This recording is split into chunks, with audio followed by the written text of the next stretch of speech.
Hello, everyone. My name is Elise Petraka, and I am an educator at the Newark Museum of Art.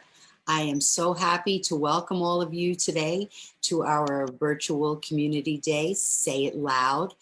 Today is a reflection on the 1967 uprising in Newark. It's a retrospective from then to now, and we have a number of different programs today that we feel will be able to unite us and inform us on very important subjects for our future and for equality, fighting racism, and just being unified. 12 o'clock, which is now, we're going to start our Undoing Racism story time, and I'm joined by two lovely ladies who are going to really give information and support to our children and to parents. At 2 p.m., we have Inequality in Art with Aruna D'Souza. She's an author, New York Times bestselling art books of 2018, and she's going to talk about the different inequalities in art in the museum world, and that will also be available on Facebook and Zoom, like we're doing right now. 3 p.m., we have Poetry and Music with Alexis Green and Gimme That. That will be a wonderful poetry and music performance. That is a Zoom only program. So if you're watching us via Facebook and you'd like to participate in that program at 3 p.m., you can go to our website, www.newarkmuseumart.org. And all the outline for today is posted there, and you can sign up today. You can sign up 5 minutes before and join in on that Zoom. And then at 4 p.m., we saved the best for last. We have Mayor Ras Baraka and our CEO and director of the Newark Museum of Art, Linda Harrison. They're going to engage in a very informative and enlightening conversation about the riots, how things have changed, and how Newark continues to grow. So without further ado, I would like to introduce to you Ms. Sharon Owens. She is the children's librarian of the Springfield branch of the Newark Public Library, and Ms. Moya Mathison, who is a licensed professional counselor. She deals with children of all ages, I believe.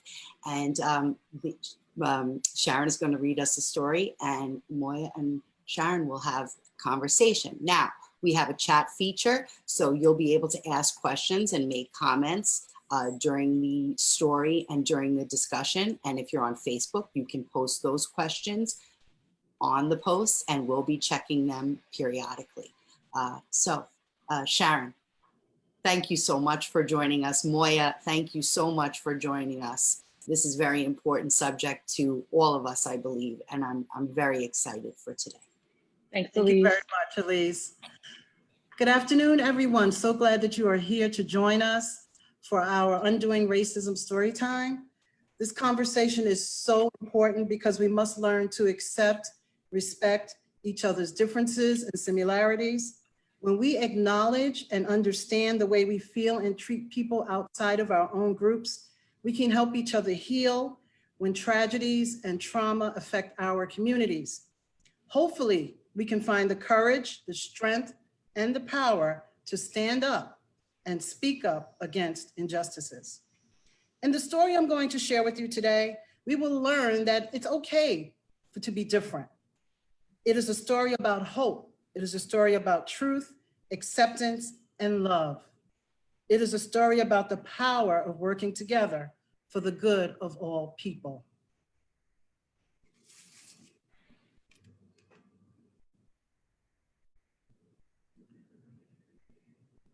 Old Turtle and the Broken Truth, a story by Douglas Wood, watercolors by John J. Muth. Once in a beautiful faraway land that was somehow not so very far, a land where every stone was a teacher and every breeze a language, where every lake was a mirror and every tree a ladder to the stars. Can you envision the trees being ladders to the stars, the different breezes and the different languages that are in the air? Can you just imagine that?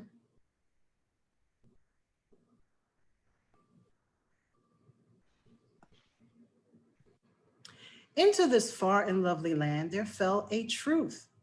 It streaked down from the stars, trailing a tail as long as the sky. But as it fell, it broke. One of the pieces blazed off through the night sky, and the other fell to the earth in the beautiful land. There's that long streak of truth falling down from the sky into the land, as long as a tail.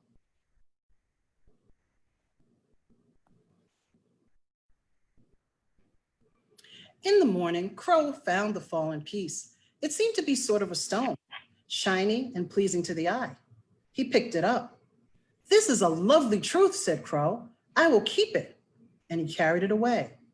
But after he had held it for a while and examined it closely, Crow said, this truth does not feel quite right. A part of it is missing. I will look for a whole one." He flew off and dropped it to the ground.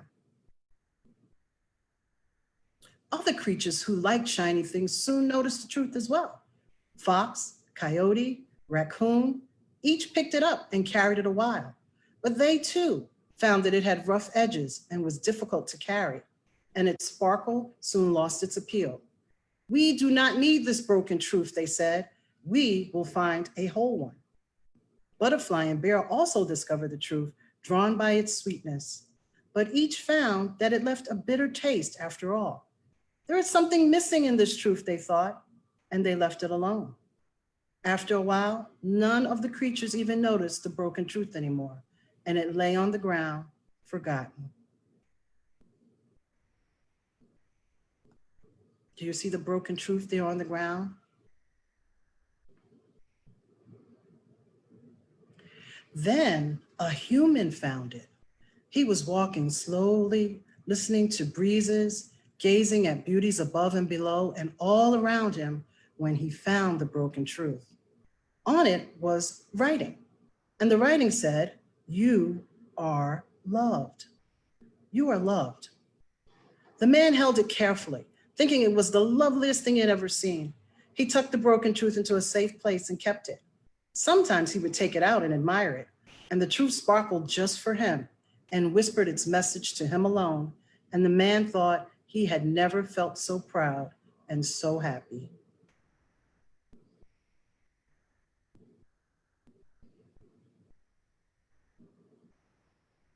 The man took the wonderful truth to his people, those who lived with him, who spoke as he spoke, and dressed as he dressed, and whose faces looked like his. And together, they cherished their newfound truth and believed in it. They hugged it to themselves, and it became their most prized possession. After a while, the man and his people did not hear the language of the breezes and stones anymore, but heard only their truth. They did not see the mirrored beauty in the lakes or the lattice and stars, but they saw only their sparkling truth. And for them, it was enough. And they called it the truth. They called it the truth. The truth made the people feel good and proud and strong, but soon they also began to feel fear and even anger toward those who were not like themselves and did not share their truth. The other beings and other people of the lovely land seemed less and less important, and the language of the breezes was hardly ever heard anymore. Time passed. The other people said, "We must have this great truth for ourselves, for with it comes happiness and power." Many battles were fought, and the broken truth was won and lost, over and over again. But such was its power and beauty that no one ever doubted it. And when they were without it, they felt a great emptiness where truth had been. The stones and the trees suffered, the breezes and the waters suffered, and the animals and the earth, and most of all, the people suffered.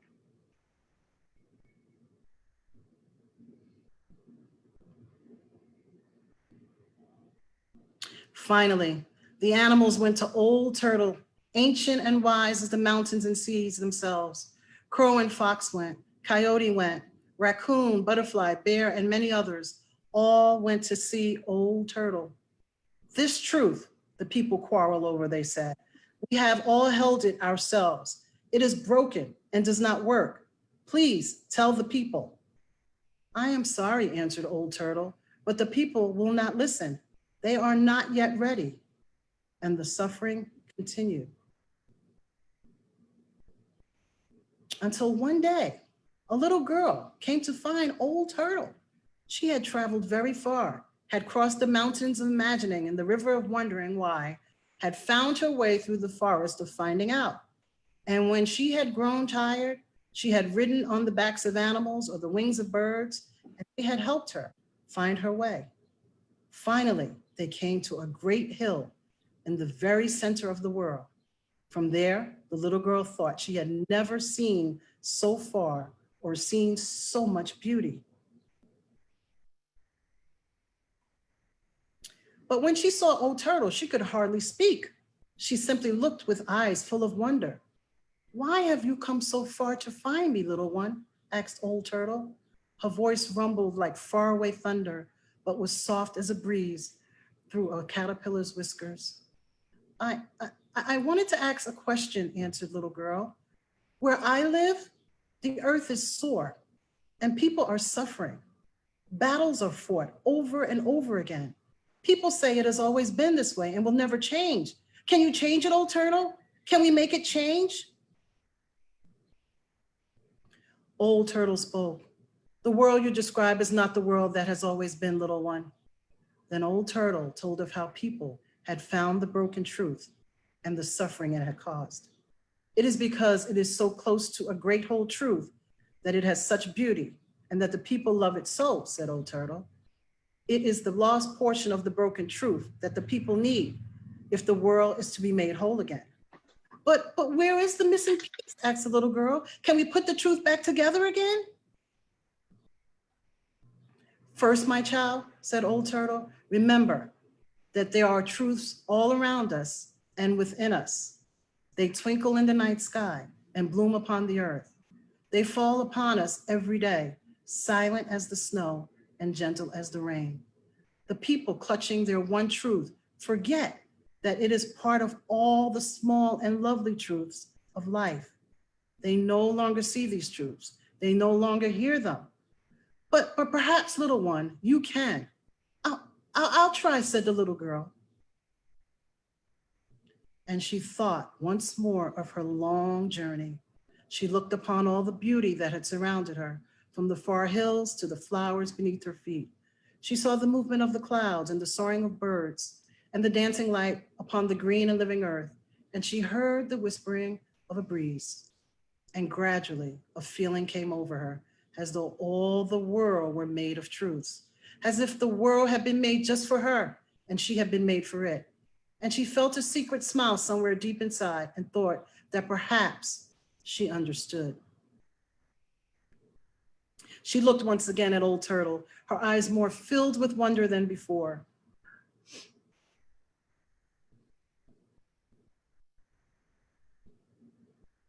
Old Turtle spoke again. Remember this also, little one, she said. The broken truth and life itself will be mended only when one person meets another, someone from a different place or with a different face or different ways, and sees and hears herself. Only then will the people know that every person, every being is important and that the world was made for each of us. For a long time, when the two friends were quiet, high on their hill in the very center of the world, and in the heart, the little girl thought she could see other people in other beautiful lands, people with their own ways, their own truths, people different from their own, but still somehow the people. Finally, the little girl asked one more question. Old Turtle, how will the people learn these things? By seeking out those small and simple truths all around them, said Old Turtle, by listening once more to the language of breezes, by learning lessons from stones and animals and trees and stars. Even turtles, she chuckled, And little girls, now little one, it is time for you to go, to return to your people and tell them what you have seen and learned, and to help them mend their broken truth. Take this with you, said Old Turtle, as she placed something in the little girl's hands. I have saved it for a very long time for someone just like you. The little girl looked at what Old Turtle had given her. It was kind of a stone, a mysterious, beautiful stone. It was lovely to touch, and it made her feel good to hold it.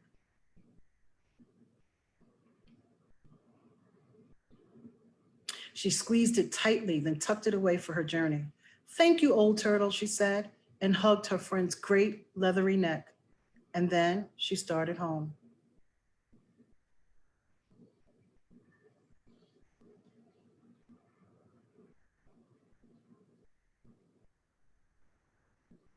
Once more, she traveled through the forest of finding out, crossed the river of wondering why, and the mountains of imagining. Crow led the way, and again, when the little girl grew tired, all her animal friends helped. She sometimes touched the stone Old Turtle had given her to renew her strength, and it took a long time, yet almost no time at all.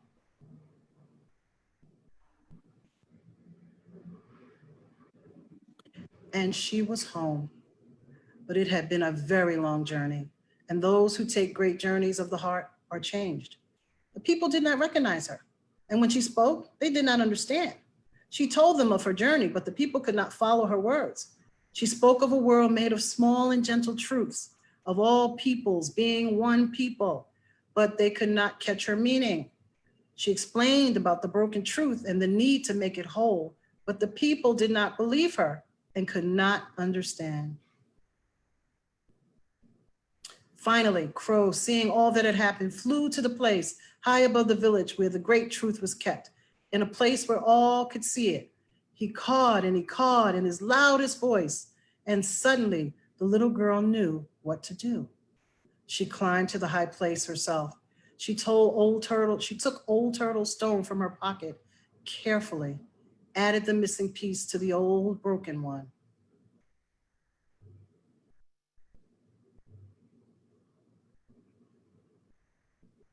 The fit was perfect.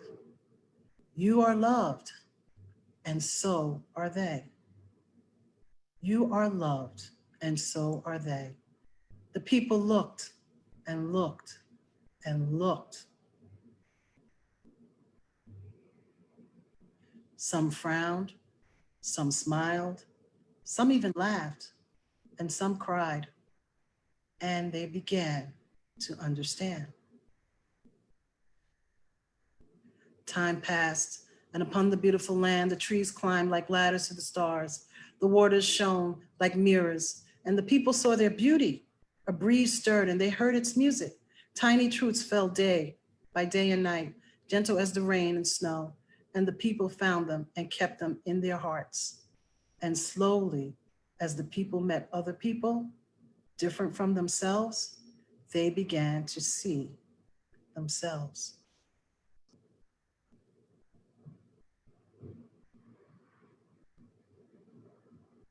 And far away on the hill, in the very center of the world,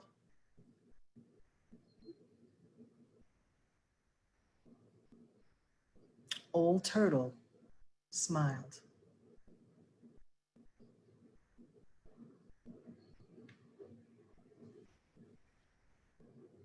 Thank you so much for listening to that timely story. I hope you have lots of questions for us, lots of thoughts. I'm very emotional, Sharon. I love the way you read. Oh, thank you, Elise. Thank you so much. Thank you. It's a very, very heartfelt story, and it stirs up a lot of emotion. So if you'd like to share some of the things you're feeling, you can type it into the chat.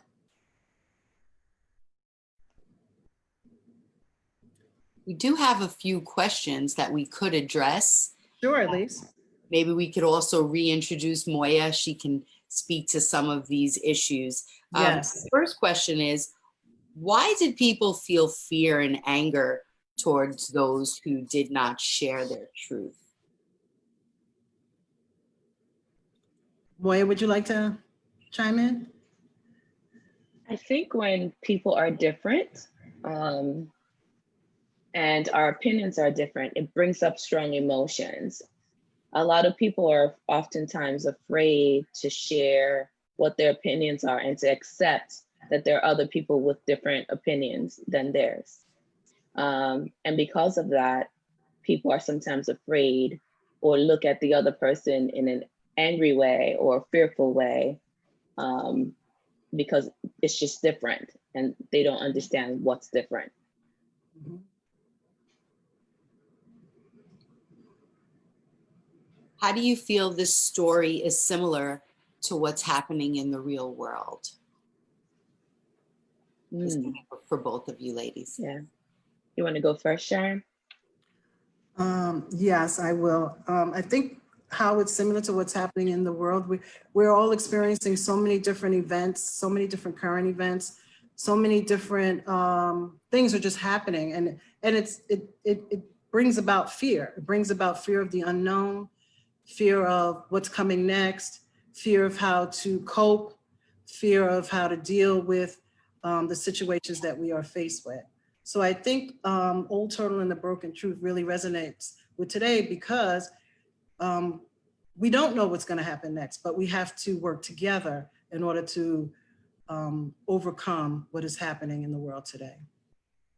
I think a big part of that, and the story kind of speaks to it, not really calling it what it is, but there's a certain level of uncertainty. Right. If we change the way we look at things, how do we know this is going to be for the better?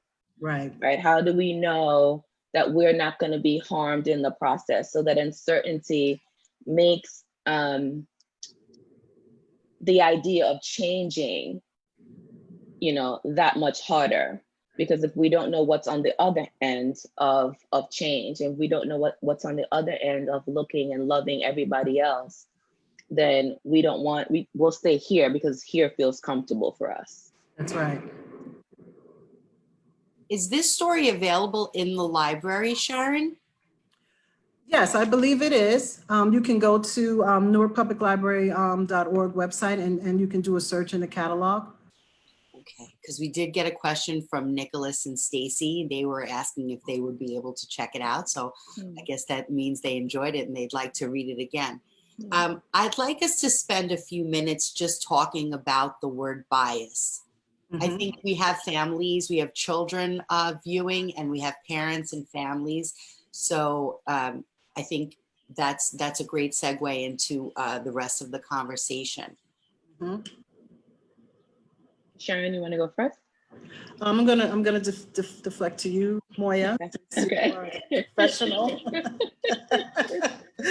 I think bias comes in different forms. It's not bias just for skin color.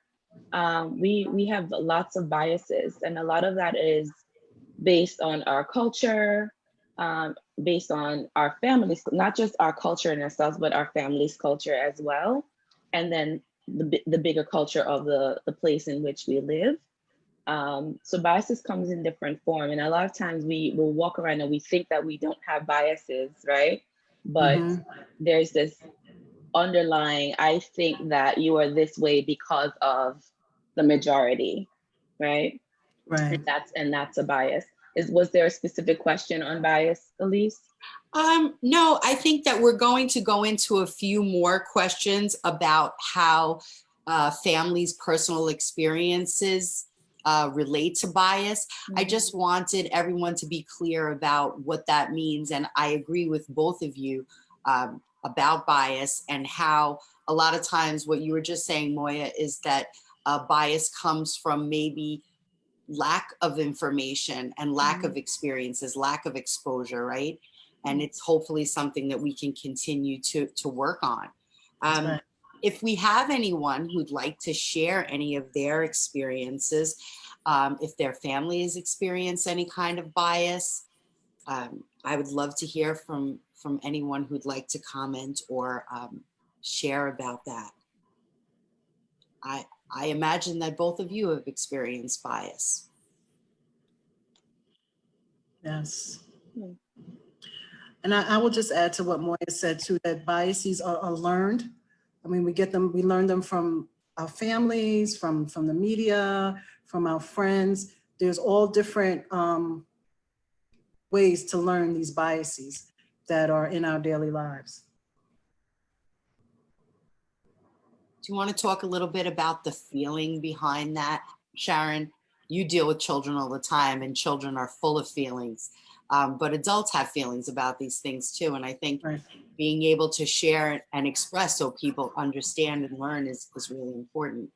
Exactly. I agree with you, Elise. It's important for people to describe how they're feeling, even though they may not fully understand what the biases, but to explain how they're feeling, to give them that space to express their emotions, whether they're crying, they're sad, they're fearful, just giving them a space to be able to share how they're feeling. I think that's important, and to acknowledge how they're feeling. And to help them maybe understand it a little bit. Yeah, I think acknowledging children's feelings is a huge one, right? Yes. And not freaking out every single time like a child says something that is a bias, right? It's more investigating where did that bias come from, right? And then not only investigating, but then correcting it, right? If possible, and knowing that the bias always comes. Somebody posted in the chat that they think that biases usually comes from parenting and parental views and stuff of that nature. Sometimes us, the parent, have to take a look at ourselves, because sometimes we have conversations not directly to the children, but with our friends and other family members, and we're expressing our own biases, and our children are there watching and listening and learning, you know, and they pick up on those biases. So we don't have to directly teach biases to our children. They can actually observe it and pick it up by us, the way we interact with others as well. That's very true. Yeah, very true.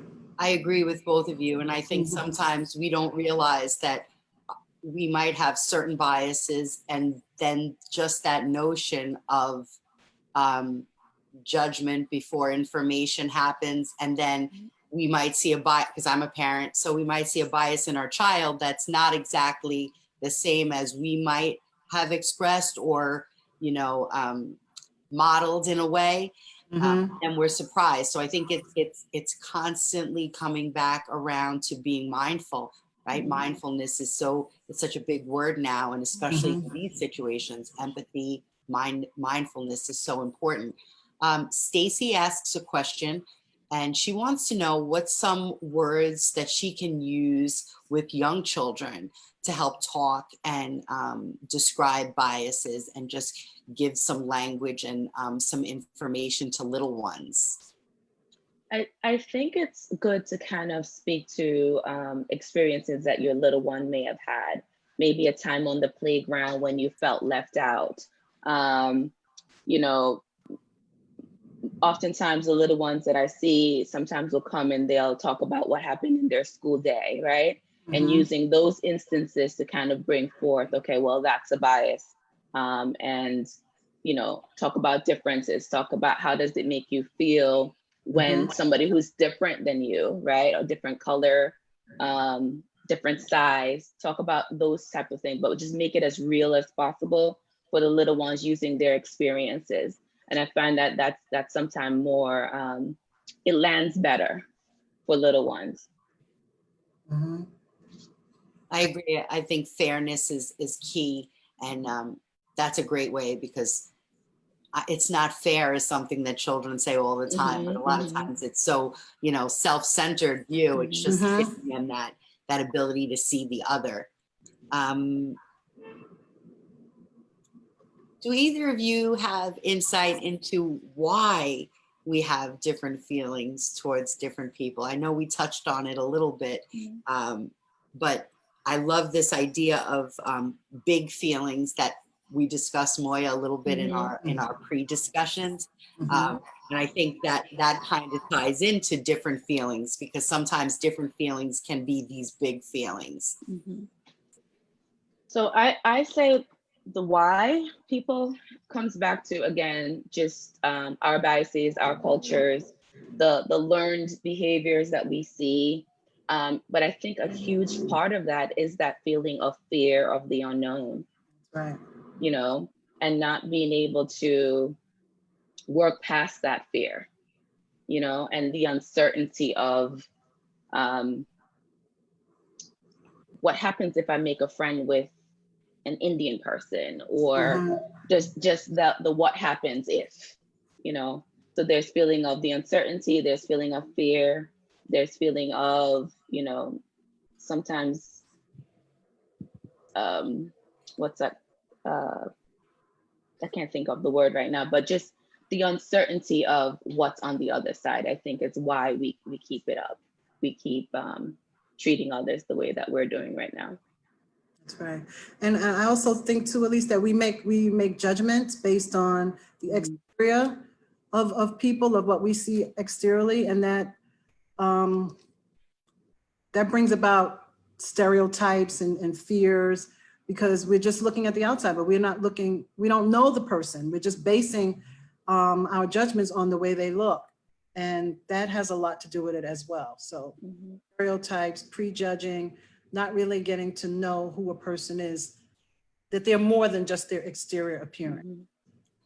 We got another comment from Heather. I really appreciate, we really appreciate all these comments and sharing and feedback, because this is really the way that, that things change, even if it is slow in the going, right? Every step is a step in the right direction. So Heather says that her grandson is mixed race, and he's learned things at school that didn't come from the family.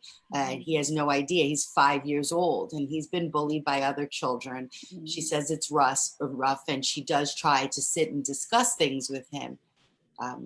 But I imagine that, especially at that age, it's very tricky to convey proper behavior and not get emotional when someone you love is being hurt.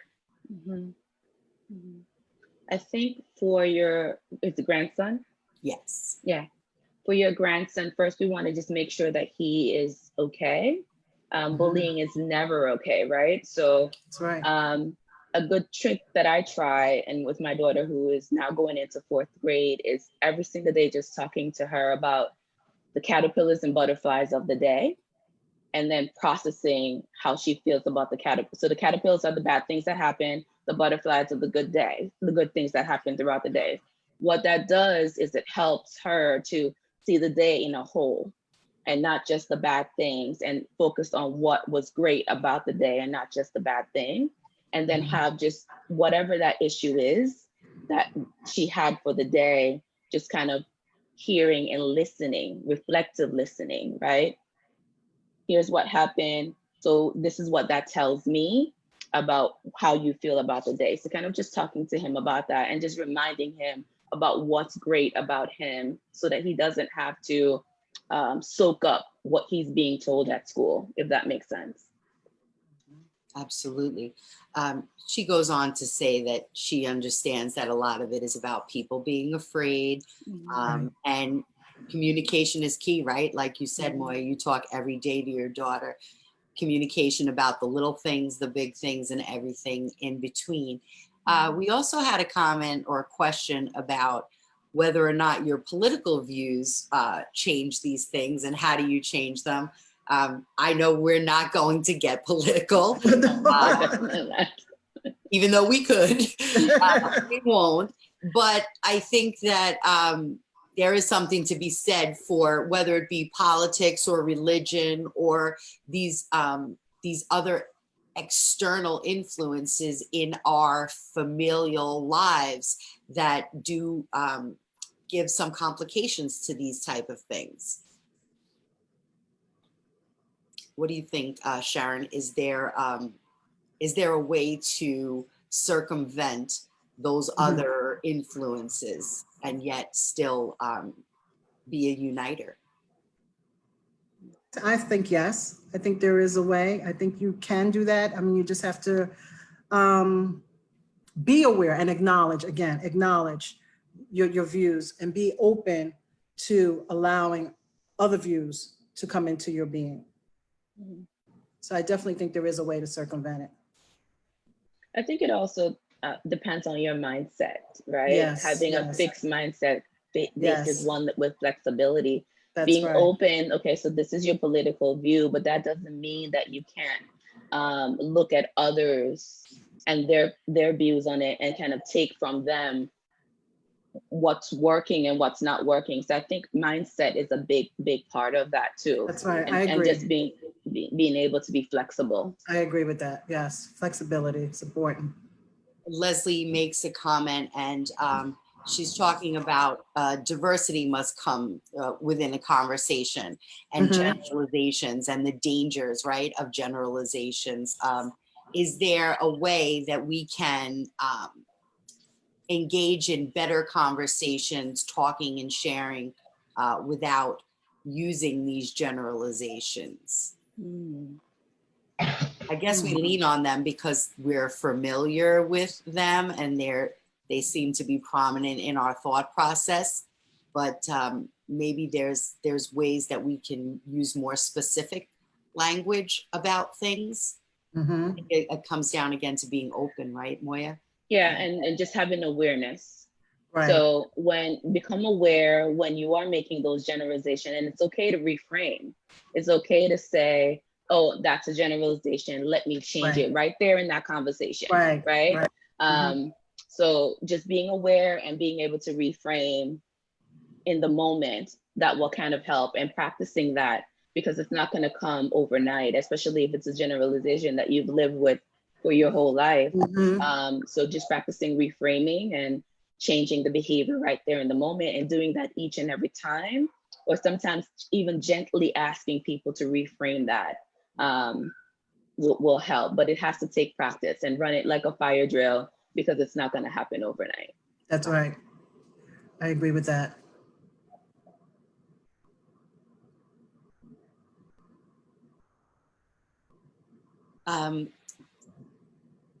We have another question from Erin. She enjoyed the story. She said it was moving and wonderful, and there's a lot of concepts, like we talked about, those big feelings. Do you have questions you would suggest for 6-year-olds when provoking discussion? And I love that idea of deliberately having the conversation, asking questions that start the communication. So start with asking your 6-year-old, what do they know about the topic on hand? Because surprisingly, they'll know or hear a lot. To start there, and then ask, what's the feeling? I had would somebody put up the feeling sheet for me, Kristen? I can't. I think we lost Kirsten. We lost Kirsten. Okay. Oh no, there we go. Okay. Thank you, Kristen. So I have a feeling sheet. You can find this on Google, any website pretty much. Just sometimes for your 6-year-old, they may not be able to verbally express what they're feeling. So using a sheet similar to this that helps them to kind of identify feelings and emotions will kind of help. And then from there, the discussion, well, why do you feel that way? And have a discussion that way. But I think sometimes using pictures, using colors, making it as fun as possible, because 6-year-olds enjoy games, will help them to kind of explore and identify how they're feeling, as opposed to, I don't know what I'm feeling, Right. That's a good point, Moya. And in the book, John Muth's watercolor illustrations are beautiful, and they elicit emotions, and you can just rely on those illustrations to kind of ask, how are you feeling? How does this make you feel? What are you thinking? I also like the idea of using the colors and the images, because then it takes away from the challenges of the harder feelings and the harder emotions. It's much easier to point and discuss it based on visuals, like you said, Moya. So that's a wonderful idea. I'm going to. Yes. Right. Let me just double check if we have any other questions.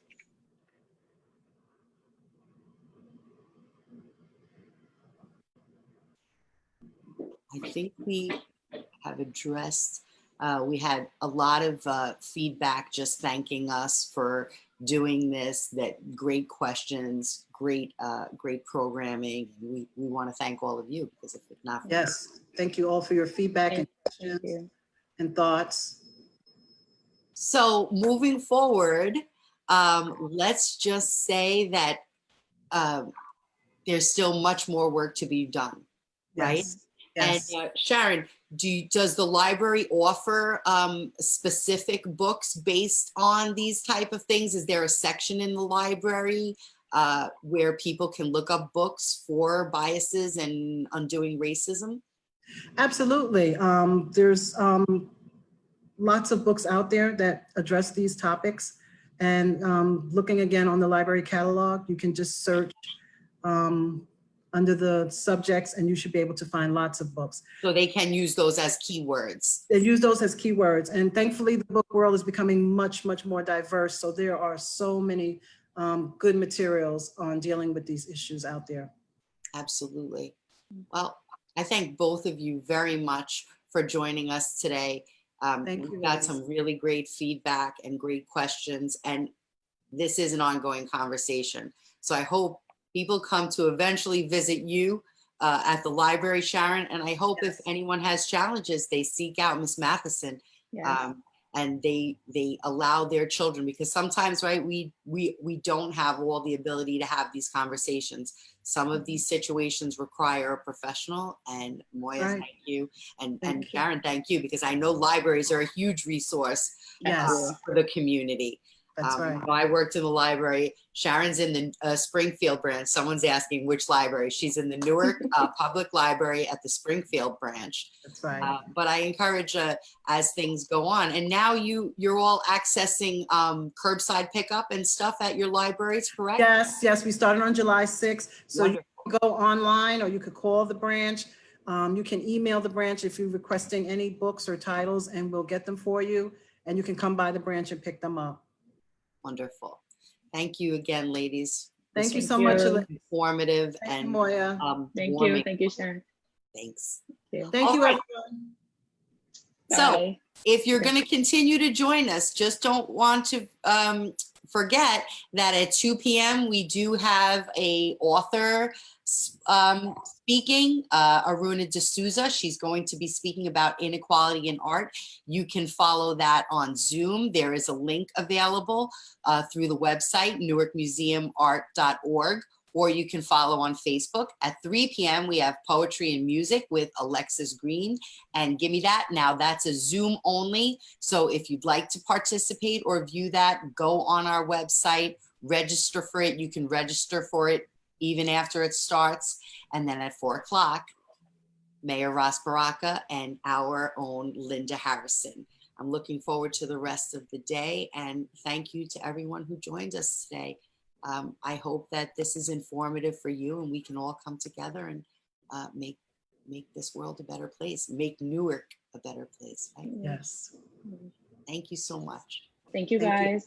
Thank you, everybody. Have a good Bye. afternoon. Yes, you too.